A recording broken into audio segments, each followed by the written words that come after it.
Alang-alang kita nak simpan emas ni, simpanlah sampai jadi kaya.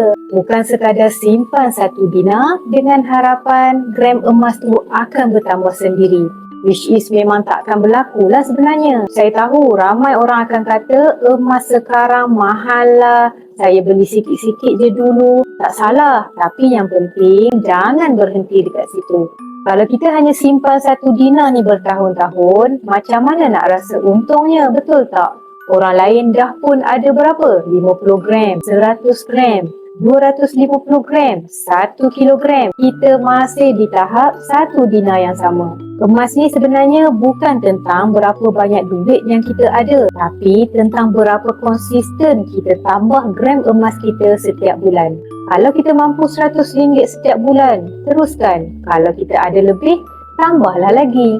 Sebab dalam simpanan emas ni, yang penting bukan harga, tapi pertambahan gram. Tak salah nak berimpian besar nak capai 100 gram, 1 kilogram. Tapi kenalah bermula dengan gram yang pertama dan juga konsisten. Dulu mungkin orang nak simpan emas susah, perlukan modal yang besar. Tapi sekarang semua orang boleh mula. Melalui akaun Emas Gap Public Gold, kita boleh simpan sikit-sikit sampai sahaja gram yang kita nak. Dan akhirnya emas tu kita dah boleh fizikalkan dan bantu kita jadi kaya dengan simpanan emas.